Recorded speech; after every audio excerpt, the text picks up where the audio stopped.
How does Taylor Swift feel about her text with Blake Lively being unsealed? Well, she feels violated, of course. Taylor Swift has responded.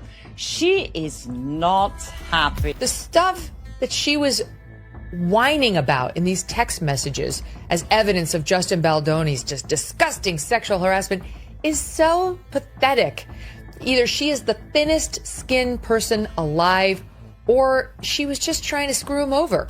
Taylor Swift just freaked out. Her private texts, once sealed, detonated Blake Lively's entire story. This wasn't about rumors anymore. The messages showed Taylor realizing her words were used, leaked, and turned into leverage without her consent. She was exposed, embarrassed, and pushed into a circus she never signed up for. Once those texts hit the public record, Blake stopped looking like a victim and started looking like the problem. The core friendship, once thought unbreakable, was revealed as a calculated maneuver. This single moment redefined a scandal, shifting blame and trust in an instant. The fallout was immediate, brutal, and entirely public. Taylor has been navigating, it's been navigating a trying time as her private messages were leaked. It's honestly been really hard for Taylor, one source says. Having her text out there made her feel exposed and kind of violated, like something privately suddenly wasn't hers anymore.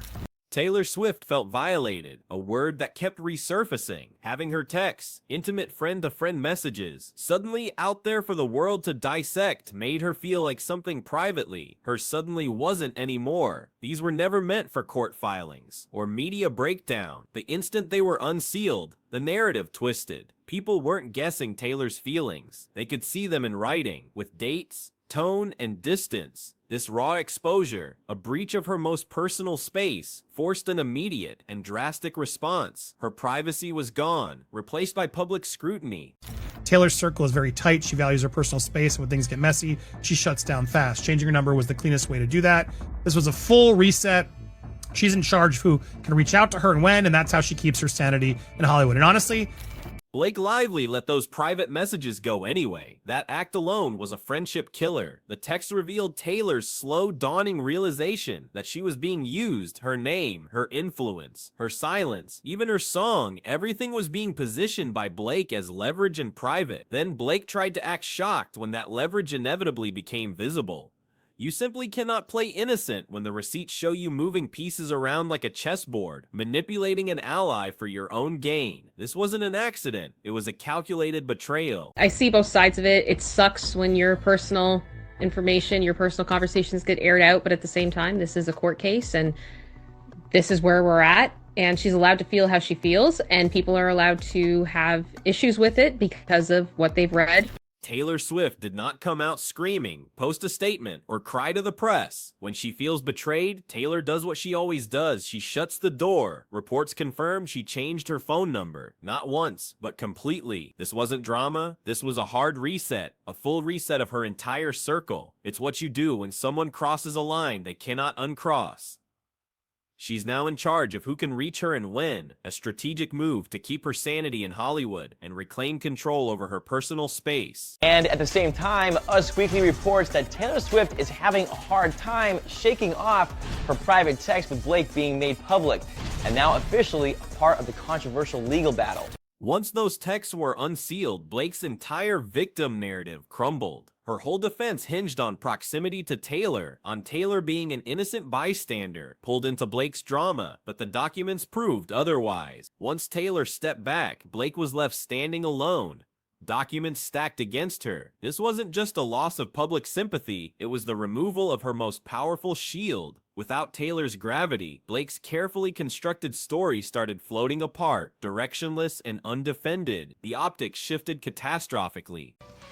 Taylor Swift's team has been saying that Blake Lively betrayed her, that she was an innocent bystander, that she just happened to walk into the penthouse where Blake was having a showdown with Justin Baldoni. Her side has always made it seem like she had nothing to do with all this circus, this three-ring circus. No, dog. Then the numbers started talking.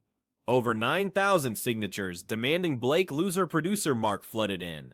This wasn't a fringe reaction. It was a measurable signal of severe reputational erosion. You cannot dismiss thousands of signatures as mere noise, especially when they're directly tied to professional credibility and standing in Hollywood. This public outcry solidified the damage, translating abstract betrayal into tangible consequences for Blake's career. Her professional future was suddenly in question, exposed to unprecedented public scrutiny. My only issue here is, and I said it earlier, we don't know what Blake told Taylor. We don't. Fully, we don't. And I do worry Blake really talked poorly about Justin this whole time. And there is a part of me that can, like you said, both sides of this, Kim, I agree. There's a part of me that can, look, I refuse to completely vilify Taylor. I'm mad at her. I don't find this acceptable. Adding insult to injury, audience testing refused to cooperate with Blake's storyline. Studio communications explicitly showed that Justin Baldoni's cut of the film tested better. This single fact was brutal, stripping away any moral high ground Blake tried to stand on. If the audience preferred the other version, then the entire fight was never truly about protecting art or values. It was purely about control, power, and personal agenda. This revelation exposed her motivations as self-serving, not artistic. I think she's definitely upset by this. This is like her worst nightmare for this kind of private communication to come out. And that's the best karma that can face Miss Karma, right? The mastermind. She likes to control everything so tightly, and now it's all unraveled. And she has no doubt in her team sweating this and livid about it. Taylor made sure the public understood one critical thing without directly saying it. She was collateral damage, not a co-conspirator. That precise shift crushed Blake's remaining defense. Blake's strategy depended on borrowed influence, portraying herself as linked to Taylor's immense power. But by reframing her involvement, Taylor demonstrated her understanding of how her name functioned as leverage, a strategic awareness, not impulsive loyalty. This wasn't emotional support, it was a calculated disengagement from a liability. I think this bitch, meaning Baldoni, knows something is coming because he's gotten out his tiny violin. The unsealed messages confirmed what many had suspected. The tiny violin reference was far from playful banter. It was a clear fracture point, a symbol of contempt slipping through the cracks of a crumbling friendship. This seemingly innocuous phrase revealed a deeper, more troubling dynamic, showing that the intimacy and trust between the two had long since eroded. Once those texts became public, Taylor stopped protecting a friendship and started containing a significant liability, recognizing the irreparable damage. That Taylor actually texted Blake, and this is another quote, if Justin was strategic, he would be like, no Taylor Swift in the trailer because that gives you more power over the film. That's your ally, not his. Blake's claims of widespread misconduct against Justin Baldoni weakened rapidly when internal messages contradicted her public framing. Media stories had leaned on selective interpretations that later failed to line up with raw footage and private acknowledgments. The Jenny Slate exchanges were especially damaging, reading less like spontaneous distress and more like post-fact narrative construction. When people sound like they're drafting testimony instead of reacting in the moment, credibility dies a swift and brutal death. Allegations were just part of it. Like she was a bitch. She tried to take over the movie. She got a bunch of negative publicity because she was promoting her hairline products when she's pushing a movie about domestic violence, and there was a backlash in the press. And then she got her hands on some PR people who work with Justin. The text showed Taylor understood precisely how her name functioned as leverage. This was not merely emotional support for a friend, it was power awareness. Her comments, like suggesting Justin would be strategic to avoid putting Taylor in the trailer, reflected long-term positioning, not impulsive loyalty. This understanding completely undercut any narrative that she was a clueless bystander who wandered into drama by accident. Taylor was always aware of the game, even if she wasn't playing it in the way Blake intended. Which I'm sure a lot of Swifties are going to join right at dawn now and say, how dare you, Justin, do this? Or how dare even Blake? We all do need to take a pause as well and say, how dare you, Taylor, be so trivial, even in private, about someone's story? And if you got caught doing that and it's Blake's fault, then you have to come out and say at this point. Blake thought releasing the text would make her look justified. Instead, they revealed Taylor waking up, backing away, and leaving Blake alone with the mess she herself created. Blake was seen trying to bully Baldoni out, using actresses with less power to gin up a campaign against him, all while pushing for her version of the film. The documents now show this victory was not earned through consensus, but forced through influence. Once those messages were unsealed, that victory turned hollow, exposing the mechanics behind it. I love you so much, she writes to Taylor. I would not be okay through any of this if it weren't for you. The friendship collapse is trackable in real time through the texts themselves. From mid-2023 to late 2024, the shift is obvious. The casual intimacy disappeared, replaced by stiff, formal language that read more like a corporate memo than an exchange between best friends. Taylor herself acknowledged this, calling out the change in how Blake communicated. Impersonal, calculated. That is simply not how you talk to someone you truly trust, signaling an undeniable breakdown in their bond. Lively just admitted in this text message that he never said what they planted in the media. Blake also gravely misread Hollywood's tolerance threshold. Influence is tolerated, even embraced, but manipulation is not.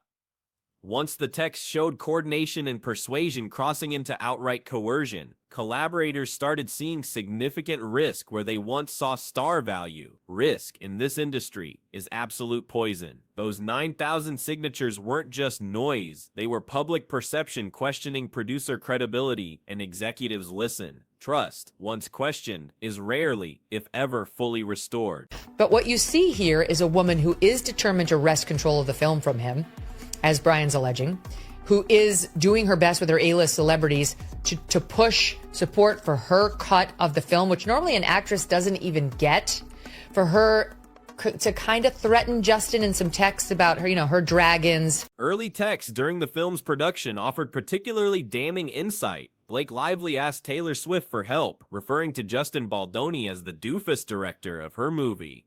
She described him as a clown who thinks he's a writer now. She even asked Swift to endorse a revised script Blake was proposing, despite Taylor admitting she hadn't even read it. These casual yet contemptuous remarks painted a clear picture of Blake's attitude and intentions, revealing her true feelings about Baldoni. And I hope Taylor's going to reach out to Justin privately and sort this out at some point, or as Kim suggested live, probably will write a song about it. 100%. And I'm not trying to trivialize or say she's not in the wrong.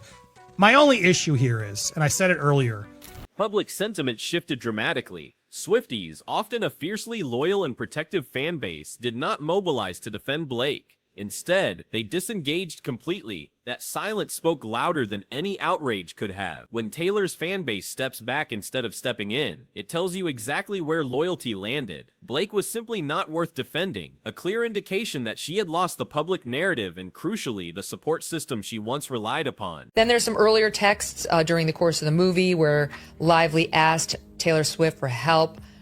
She referred to Baldoni as the doofus director of my movie. She described him as a clown who, quote, thinks he's a writer now. She asked Swift to endorse the revised script she was proposing, even though she hadn't read it. She texted to Taylor Swift. Taylor's camp quietly reframed the entire mess as a breach of trust, not merely a creative disagreement. That distinction mattered immensely. Creative disagreements are often negotiable, subject to compromise and resolution. Breaches of trust, however, are terminal. Once that line was drawn, Blake was no longer just a friend with a problem. She was a significant liability that needed to be cut loose cleanly and decisively. This reclassification sealed the fate of their relationship, making reconciliation impossible. I think this is trouble. Now, again, other reports coming in that she had to change her phone number after all the text drama. Taylor needed to set boundaries and protect her peace. She's very private and doesn't take kindly to people overstepping. This wasn't petty or dramatic. It was about reclaiming control over her life. She had to make sure her friends knew her new number so she could stay connected on her terms.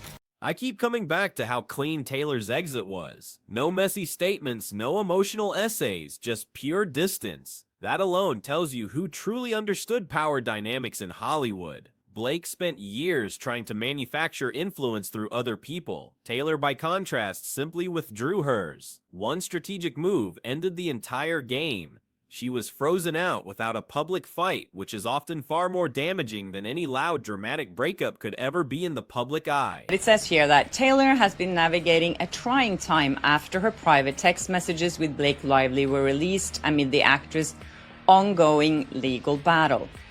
It's honestly been really hard for Taylor.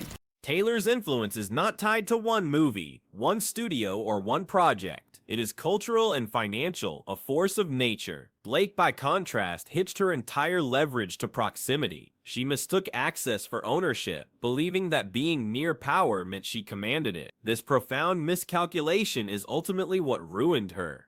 Once Taylor disengaged, Blake was left fighting alone, with documentation stacked against her and no friendly voice left to reframe intent or soften perception. Hollywood can forgive ego, it even tolerates it. Sometimes, but it absolutely does not forgive receipts. At this point, the case is functionally over even before trial. Legal outcomes still matter, of course, but reputational judgment has already been rendered. The text releases neutralize Blake's moral framing completely. She is no longer seen as a victim navigating a hostile environment. She is now unequivocally seen as an operator, orchestrating pressure.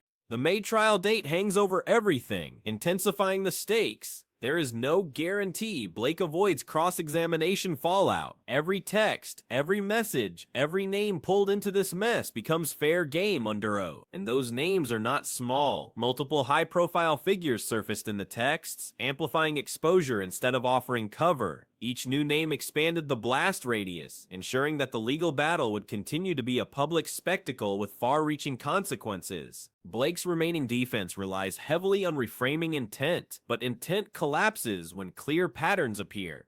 One text might be deniable, perhaps passed off as a misunderstanding, but dozens of messages, forming a clear strategy, kill any plausible innocence. The idea that this was ever just a misunderstanding is now gone. Too many names, too many coordinated tasks, too much effort spent controlling perception, rather than letting the work stand on its own merit.